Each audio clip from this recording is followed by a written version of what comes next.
कौन सी ऐसी चीज है जो भगवान को प्रसन्न कर सकती है या भगवान को पाने में हमारी सहायता कर सकती है, भगवान की प्राप्ति का रास्ता बता सकती है।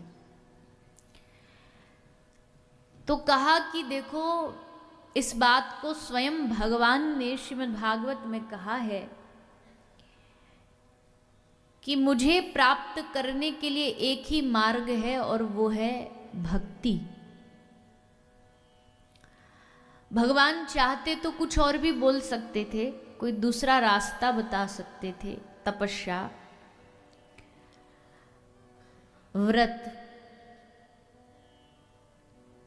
आदि आदि, पर भगवान ने कहा कि मुझे प्राप्त करने के लिए सबसे मूल साधन कोई है जिससे मैं जल्दी प्रसन्न होता हूं।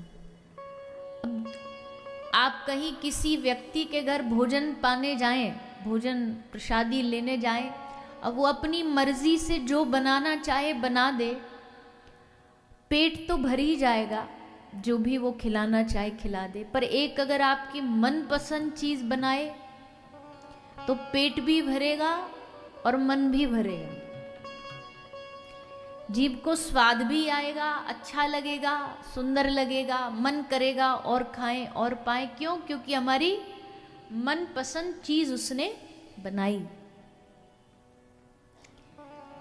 तो वैसे ही भगवान को पाने के तो सभी रास्ते हैं। भगवान तपस्या से भी मिलते हैं, यज्ञ से भी मिलते हैं, दान से भी मिलते हैं, व्रत से भी मिलते हैं, सब चीजों को मिला के। पर भगवान को पसंद क्या है? तो भगवान ने कहा मुझको पसंद प्रिय चीज है भक्ति। ऋषिकेश सेवनम भक्ति रुच्यते।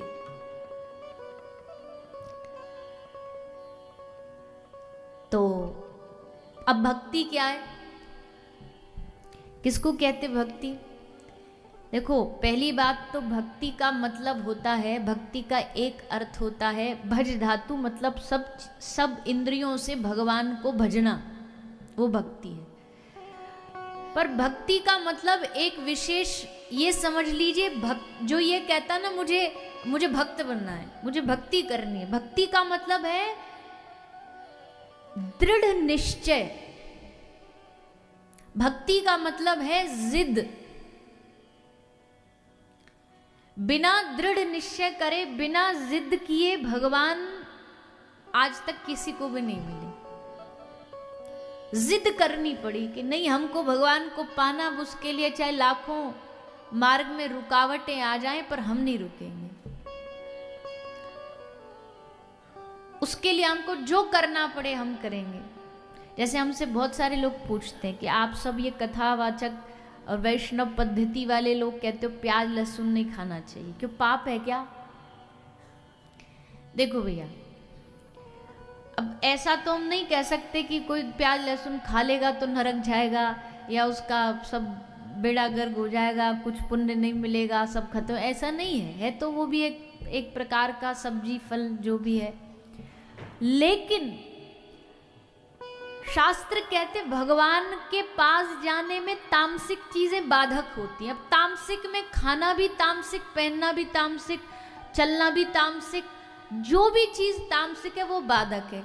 अगर भगवान के लिए हमें वो तामसिक भोजन त्यागना पड़े और उससे हमें ये आशा है कि भगवान उससे हमें मिल जाएंगे, तो क्या भगवान के लिए हम इतनी छोटी सी चीज नहीं त्याग सकते? भगवान को पाने के लिए अगर कोई वस्तु हमको त्यागनी है कि, और वो भी छोटी मोटी चीज, खाना पीना पहनना, ये त्यागना है, तो क्या हम उसको भगवान के लिए नहीं छोड़ सकते? क्या उसको भगवान के लिए नहीं? फिर काहे का प्रेम है आपको भगवान से?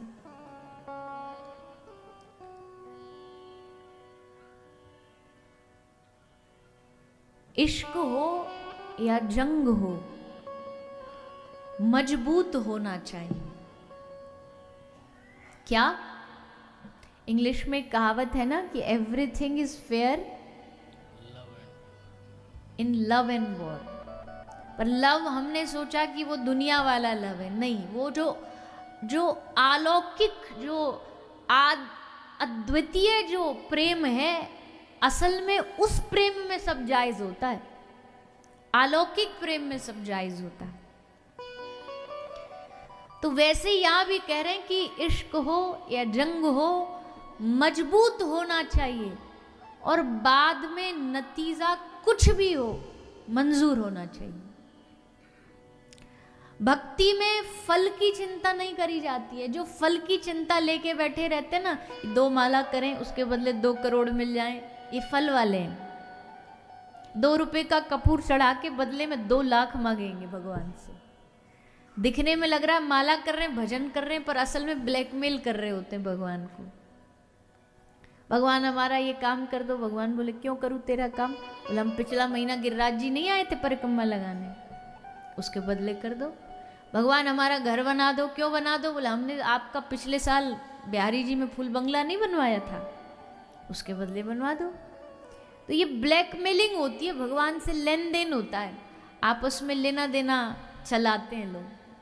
फल की चिंता करते हैं कि इसका फल क्या मिलेगा।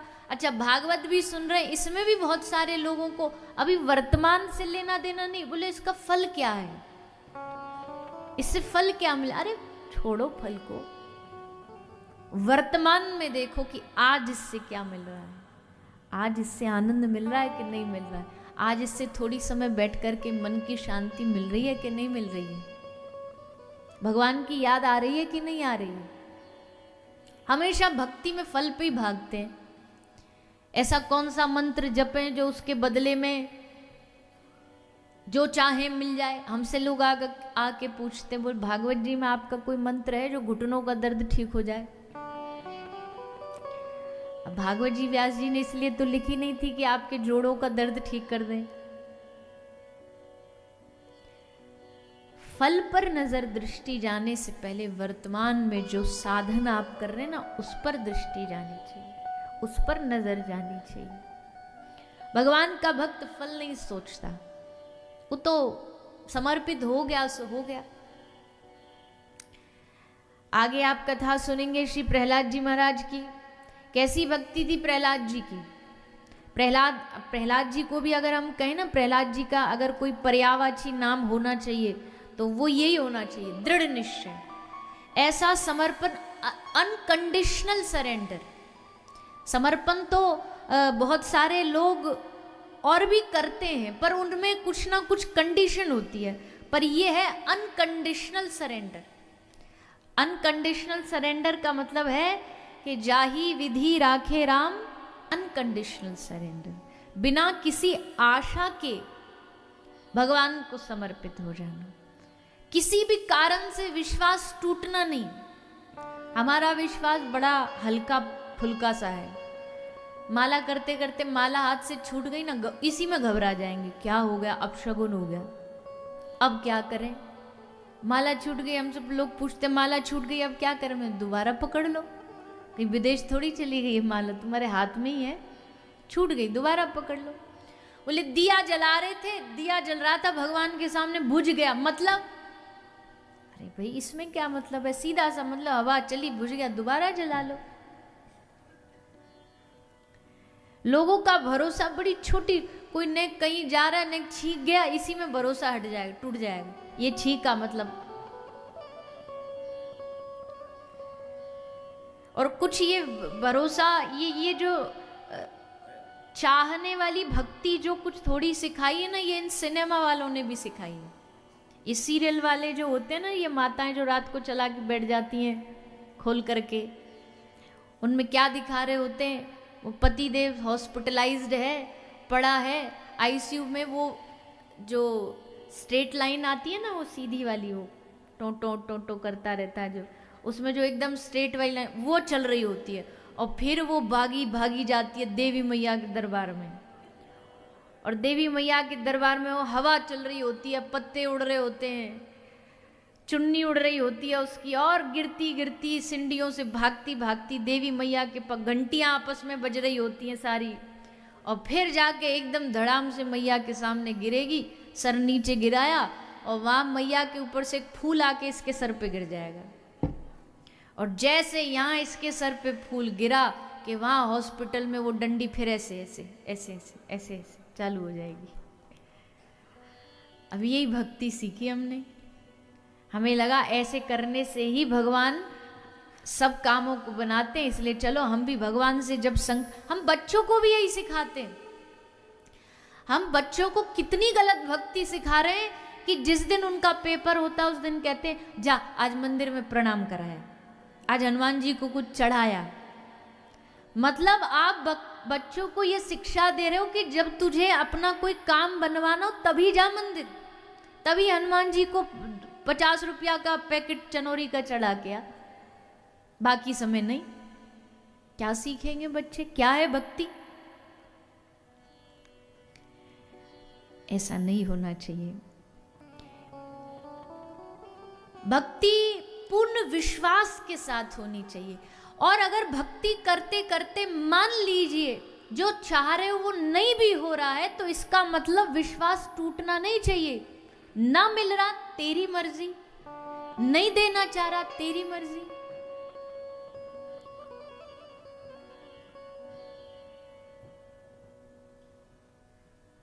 भगवान कहते जो समर्पित भक्त मेरे पास होता है ना, एक महाभारत के भाष्यकार हुए,